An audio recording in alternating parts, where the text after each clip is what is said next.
Damos comienzo a un nuevo programa, Servidores de Dios. Quien te habla es Manuel Cornejo. Estaré compartiendo la palabra de Dios y lo haré de una manera expositiva, versículo a versículo. Y en esta ocasión será en el Evangelio de Marcos, capítulo 8 y versículo 28, donde dice: Ellos respondieron, unos Juan el Bautista, otros Elías, y otros alguno de los profetas. A la pregunta de Jesús siguió la respuesta de los discípulos. Y la primera parte de la cláusula es genérica, ya que Marcos se limita a decir que fueron ellos los que respondieron sin precisar de quién vino la respuesta. Y note que al estar en plural, cabe también pensar que no fue uno solo el que respondió a la pregunta de Jesús, sino que alternativamente fueron por lo menos tres que dieron como respuesta lo que habían oído decir a la gente acerca de Jesús. Ya que para algunos, entre ellos Herodes, Jesús era Juan el Bautista que había resucitado de los muertos, Marcos capítulo 6 y versículo 14. Y otros, sin embargo, decían que era Elías.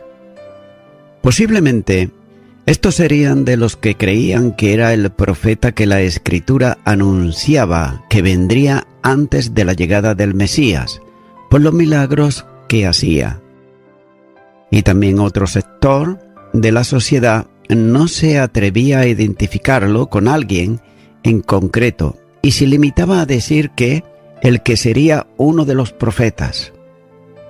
Pero nótese cómo las tres respuestas hacen referencia implícita a alguien resucitado de los muertos, lo que confirma que el pueblo judío era creyente en la resurrección, salvo los saduceos que la negaban. Para las tres respuestas que la gente daría a la pregunta que Jesús formuló, concuerda en que para la mayoría era un gran profeta, pero para todos era un hombre. Sin embargo, no deja de sorprender que a medida que el tiempo del ministerio de Jesús avanzaba, la idea de que pudiera ser el Mesías, es decir, el enviado de Dios por maestro, como señala Juan capítulo 3, versículo 2, iba perdiendo fuerza. Posiblemente, la presión de los escribas y también de los fariseos, negando que fuera el Mesías, produjo el efecto que los religiosos ellos deseaban. Incluso los fariseos lo habían presentado al pueblo como un aliado de Satanás, que operaba milagros en un pacto con él. Lo cierto es que todos consideraban al Señor como un mero hombre, incapaces de entender la dimensión de su grandeza. Y por otro lado, la enseñanza tradicional de los maestros de aquel entonces hacía entender a todos que el Mesías sería el Rey triunfante y glorioso, cosa que no encajaba con Jesús de Nazaret, que era el manso y humilde de corazón, distante a la imagen que se había formado del Mesías, el líder que llevaría a Israel a la victoria sobre sus enemigos y la situaría como la primera nación entre las naciones de la tierra. Por tanto, Jesús no estaba cumpliendo las expectativas que se habían forjado como única manera de entender al Mesías, su persona y su obra. También es notable apreciar cómo la enseñanza parcial de la palabra puede actuar en la mente y la fe de las personas. En aquel tiempo se enseñaba solo la verdad revelada de un Mesías triunfante y victorioso, ocultándoles o distorsionando la parte de la revelación que habla sobre sus sufrimientos y muerte. Esto produce también hoy el mismo efecto cuando se afirma solo una parte de cualquier verdad bíblica, rechazando por otro lado o silenciando el resto de la palabra. ya que una enseñanza de esta forma traerá como consecuencia un pueblo mal orientado, partidista de un determinado sistema teológico y además contrario a cualquier otro. Continúa ahora con el versículo 29, donde dice: Entonces él les dijo: ¿Y vosotros, quién decís que soy? Respondiendo Pedro le dijo: Tú eres el Cristo. Note que Jesús conocía por sí mismo lo que la gente pensaba sobre quién era. Pero sin embargo, hay un grupo íntimo vinculado a él por un llamamiento discipulado a quien va a formular la misma pregunta. Esto es lo que más le interesaba en aquel momento. No se trataba de la gente, sino de los suyos, quienes le había encomendado el misterio del reino de Dios. Marcos capítulo 4 y versículo 11. En la proclamación del Evangelio, ya que este mensaje descansaba en la persona y la obra de Jesucristo. Por tanto, el concepto que ellos tenían de él era fundamentalmente para el mensaje de las buenas noticias. Ahora bien, cabe hacerse una pregunta y es la siguiente: ¿no sabía acaso el Señor qué es lo que los discípulos creían sobre quién era él? Sin duda alguna que lo sabía. Desde su condición divina conocía todas las cosas. Desde su naturaleza humana había limitado el conocimiento como correspondía a la condición de hombre. Y esta sería una larga discusión a la que sería difícil dar una conclusión aceptable. Además, no solo deja de ser importante, sino también intrascendental en el comentario del versículo. Y note que Marco utiliza nuevamente el imperfecto del verbo preguntar, es decir, hacer preguntas, indicando que el Señor formulaba esa pregunta a todos los discípulos, deseando conocer la comprensión que tenían de quién era Él.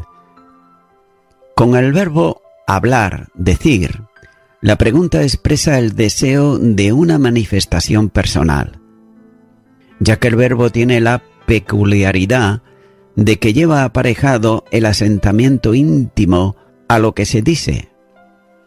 De otra manera, los 12 son cominados a responder sobre quién era Jesús, para ellos, al margen de las opiniones de la gente. El énfasis de la oración está en pronombre personal, cuando dice vosotros. En ese sentido se produce un notorio contraste. La gente dice que soy Juan, Elías o alguno de los profetas, pero vosotros, ¿quién decís que soy yo? Los discípulos se habían preguntado con motivo de la tempestad calmada por el Señor, cuando ellos dijeron: ¿quién es este? Marcos capítulo 4 versículo 41. Pero luego de un tiempo largo con el Maestro, debían de tener ya claro quién era. La respuesta de Pedro no se hizo esperar. En la pregunta anterior fueron varios los que contestaron, transmitiéndole lo que la gente decía de él, pero en esta ocasión es uno, que es Pedro, quien responde a la pregunta que le había formulado. Ahora bien, por el paralelo de Mateo, más extenso, Jesús le dice que la revelación sobre quién era él la había recibido directamente del Padre. Mateo capítulo 16, versículo 17. El Padre, que había dado testimonio sobre el Hijo desde el bautismo, le reveló a Pedro quién era realmente aquel que le hacía la pregunta.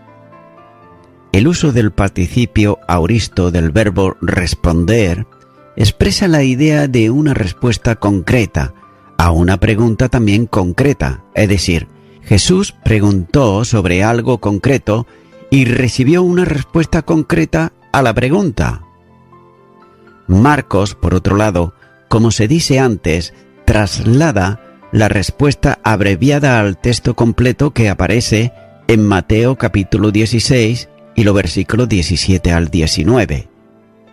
En el primer evangelio se destaca el origen de la respuesta de Pedro y además añade la sentencia sobre la roca, esto es, Cristo, único fundamento de la Iglesia, así como la entrega a Pedro de las llaves del reino de los cielos y el poder de atar y desatar conferido a los apóstoles y en general al liderazgo de la Iglesia. Ya que para los apóstoles Jesús era el Cristo, el Mesías, el enviado de Dios, la esperanza de Israel y el Hijo de Dios viviente.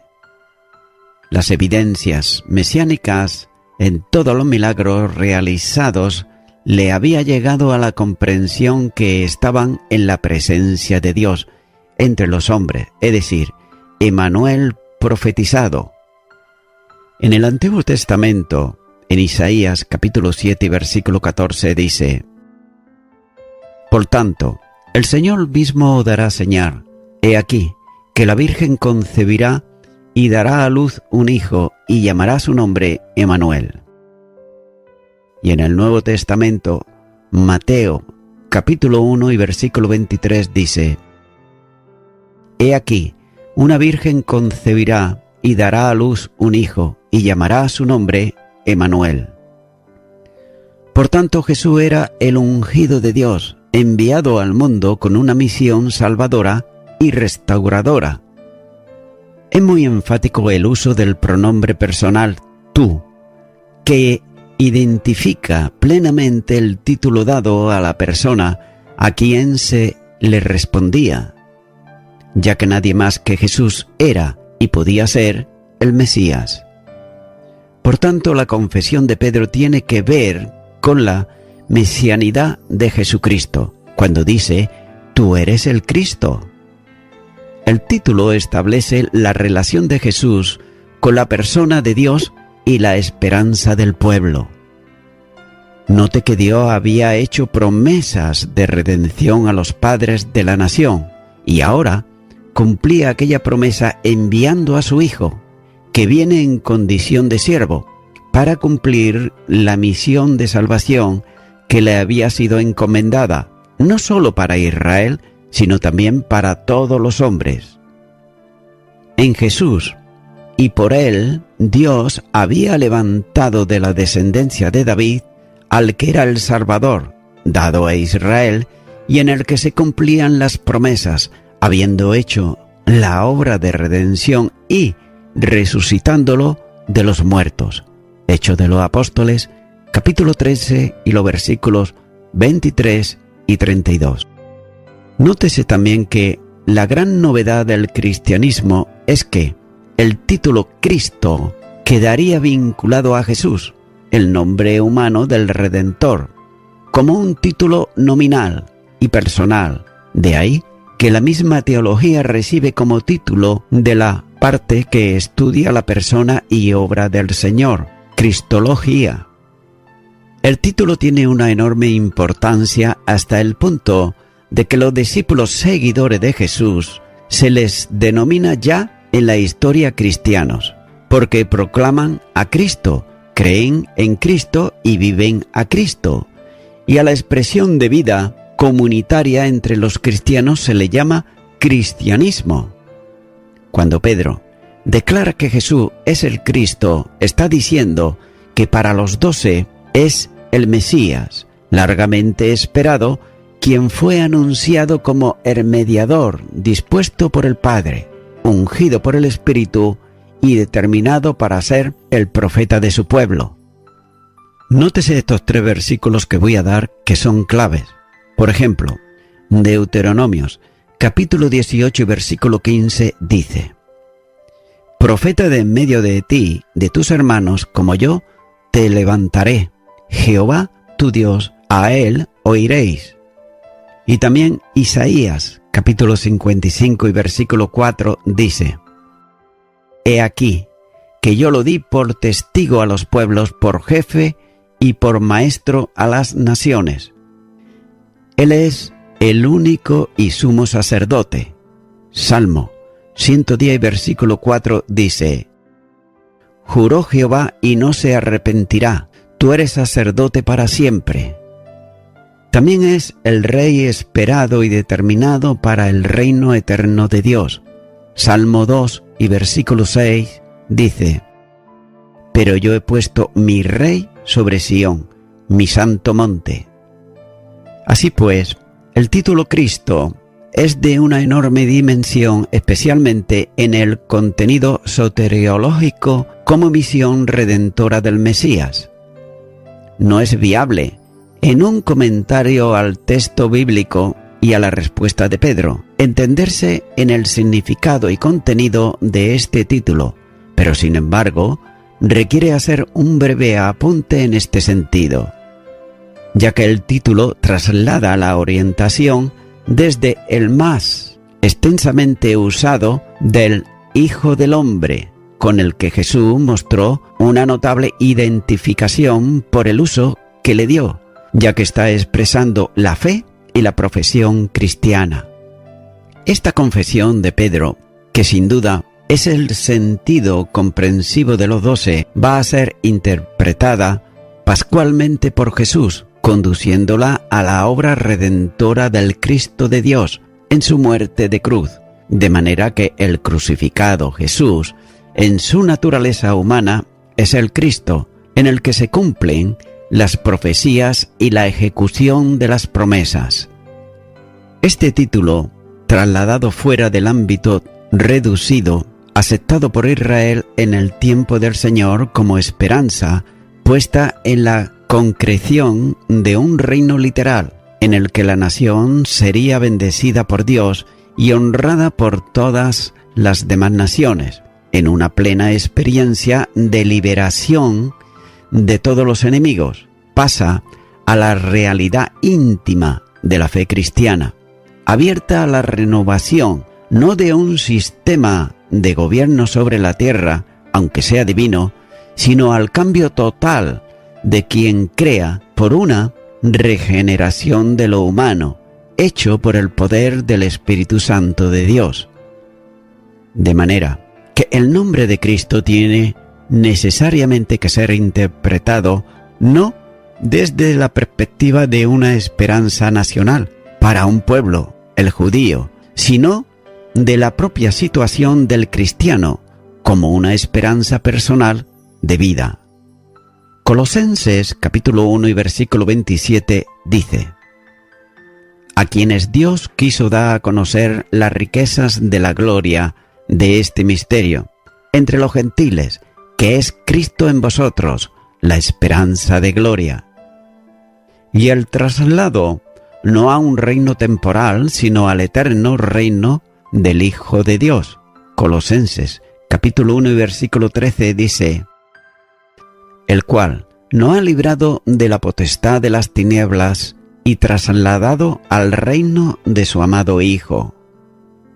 Con todo este aspecto soteriológico, no anula el del reino que Dios va a establecer en el mundo, relacionado con Jesús, el ungido Rey Salvador, enviado a la tierra para llevar a cabo la liberación de los oprimidos y establecer un reino de paz duradera que se manifestará primeramente en el reino que establecerá en su segunda venida y se proyectará perpetuamente en cielos nuevos y tierra nueva. Esta esperanza anunciada proféticamente se vincula con Israel en cuanto al cumplimiento de promesas del reino hechas a David, de quien su descendencia, Jesús de Nazaret, se sentará en el trono para ejercer sus funciones de Rey de Reyes y Señor de Señores.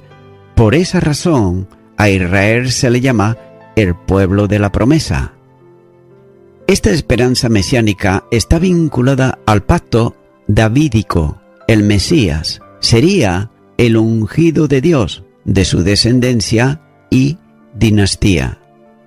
Pero todavía más, esta manifestación estaría relacionada con el envío del profeta que les precedería para abrir el camino al Señor y su reino.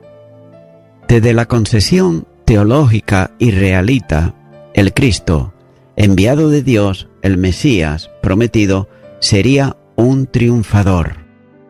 Pero sin embargo, desde la conjunción bíblica se supera en todo ese concepto limitado de únicamente un victorioso rey sobre un trono perpetuamente establecido, es decir, trasciende a la concepción de un triunfo nacional jerárquico para situarse en una presentación humana de quien es sacerdote, profeta y rey. El cambio no es tanto terrenal y nacional, sino individual y espiritual, producido por la transformación que Cristo haría en la vida de todo aquel que cree en Él. Por tanto, la respuesta de Pedro no fue cuestionada, sino aceptada por Jesús. Quiere decir que Él era verdaderamente el Mesías prometido, pero la interpretación al título no la vincula con el reino terrenal, sino con el sufrimiento que como siervo enviado por Dios debía de llevar a cabo en expresión suprema de la tarea salvadora que había venido a realizar. Ser Cristo equivaldría a la entrega incondicional que comprendía su propia vida para hacer posible la salvación de los hombres. Y de ahí que el sumo sacerdote terrenal preguntara más adelante al Señor si verdaderamente era el Cristo, el Hijo del Bendito.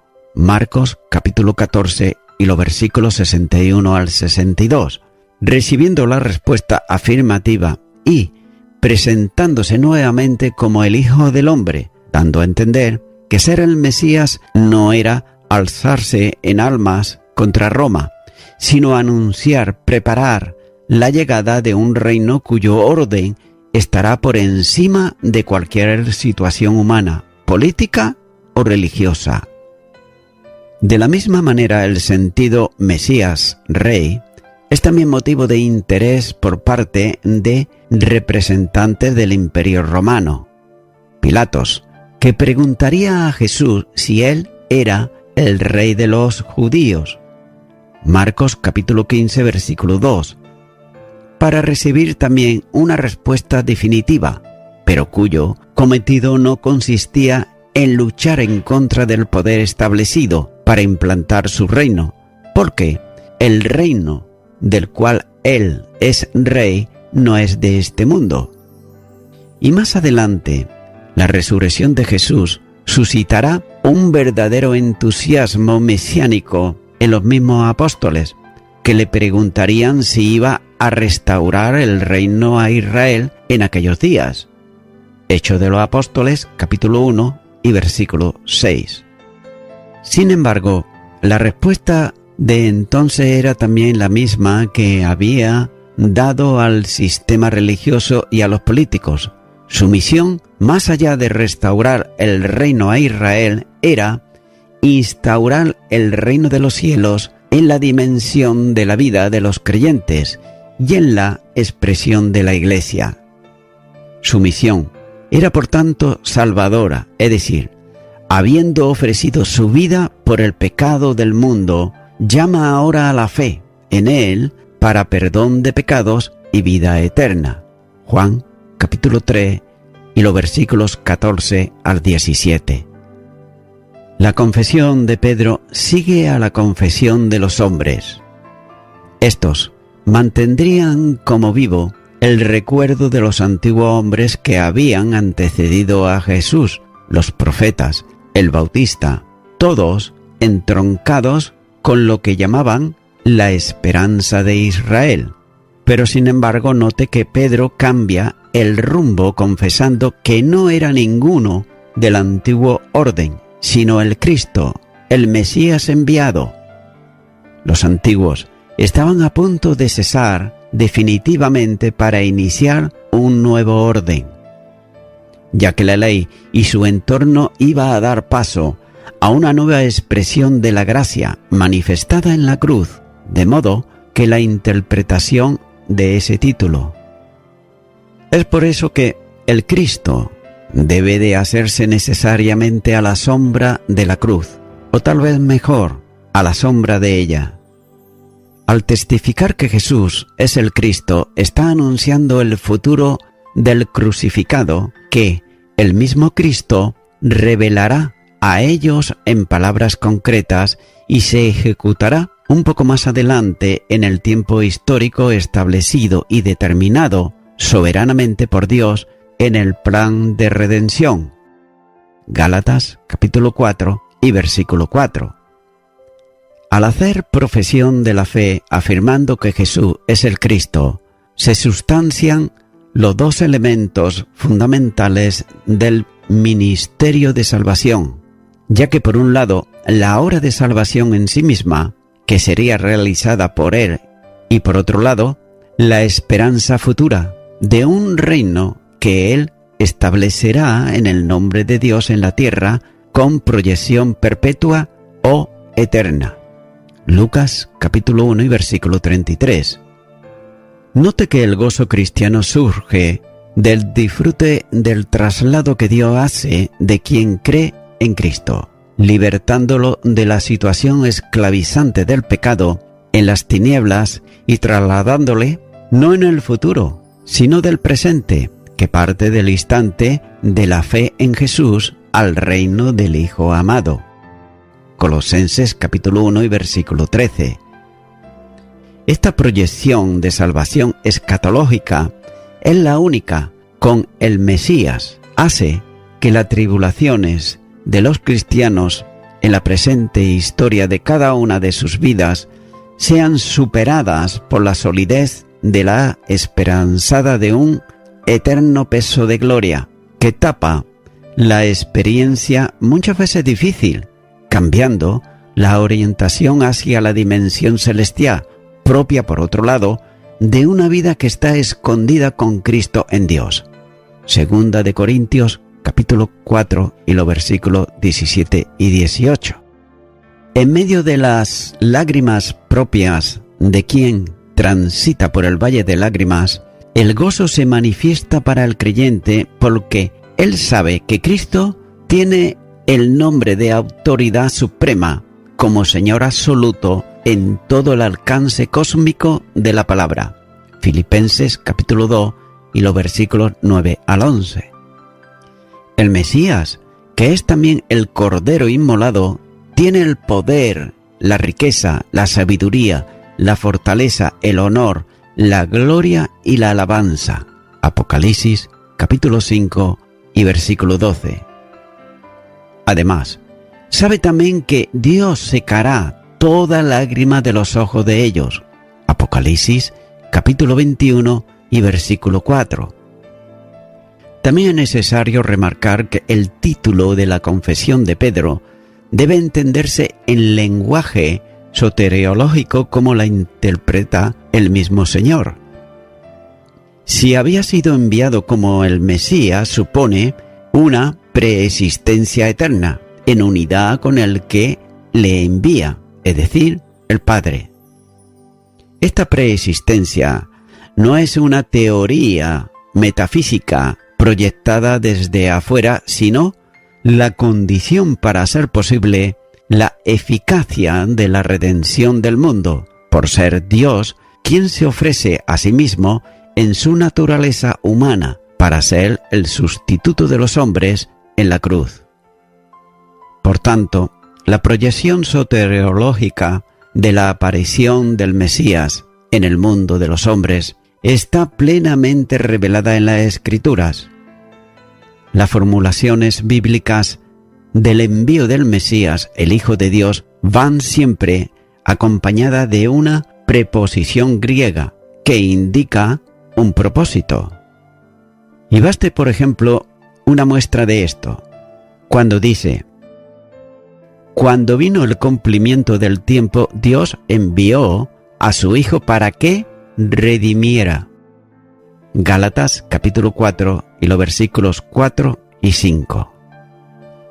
De la misma manera, Dios, enviando a su propio Hijo en semejanza de carne de pecado, y a causa del pecado, condenó al pecado en la carne, para que la justicia de la ley se cumpliese en nosotros.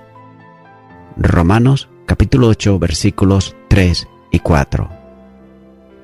Otra declaración bíblica es semejante en cuanto a razón de envío, cuando dice: porque de tal manera amó Dios al mundo que ha dado a su Hijo unigénito, para que todo aquel que en él cree no se pierda, mas tenga vida eterna. Juan capítulo 3 y versículo 16. Y de la misma manera afirma otra vez Juan el apóstol cuando dice: en esto se mostró el amor de Dios para con nosotros, en que Dios envió a su Hijo unigénito al mundo, para que vivamos por él. Primera de Juan, capítulo 4 y versículo 9. A pesar del concepto mesiánico que había entre los judíos, Dios estaba revelando a los 12 la dimensión real de lo que era el Mesías, en un proyecto de salvación que obraría en el mundo por medio de él para alcanzar a todos los perdidos, bien sean judíos o bien sean gentiles. Y voy concluyendo con esto. El Señor le pidió que dieran su propia evaluación de quién era Él. La respuesta que cada persona dé a esta pregunta, y nótese esto, determinará su destino eterno. Dios se revela y lo hace a través, por ejemplo, de su creación, pero también lo hace a través de su palabra, que es la Biblia.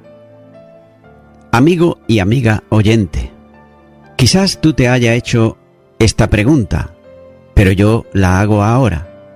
¿Quién es Jesús para ti? Si aún Jesús no es tu Salvador, ahora puedes aceptarle en tu corazón y aceptarle como tu único y suficiente Salvador. Para ello yo te invito a que tú puedas hacer una oración de fe conmigo, si nunca lo has hecho, y repite ahí a donde estás y di: Señor Jesús, creo que tú eres el enviado de Dios, que tú eres el Mesías, el Salvador del mundo. Deseo reconciliarme con Dios. Por ello te pido perdón por todos mis pecados, por todos mis delitos.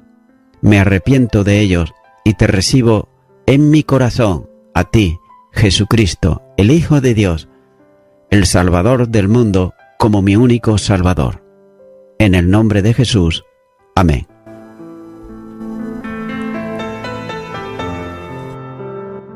Amigo y amiga oyente, si tú has hecho esta oración de corazón, te recomiendo que comiences a orar a Dios, en primer lugar, en el nombre del Señor Jesucristo. Orar a Dios no es rezar, sino que es hablar con una persona. También te recomiendo que leas la palabra de Dios y lo hagas a diario. Comienza, por ejemplo, con el Nuevo Testamento. Y también, por último, te recomiendo que para que puedas crecer espiritualmente, te congregues en una iglesia cristiano-evangélica, donde se predique, se enseñe y se practique la sana doctrina y la palabra de Dios. Congrégate ahí y con el tiempo podrás crecer espiritualmente y también servir al Señor Jesucristo. Que Dios te bendiga. Y a toda la audiencia, nuevamente ya me estoy despidiendo de todos ustedes y será hasta el próximo programa. Que Dios os bendiga a todos.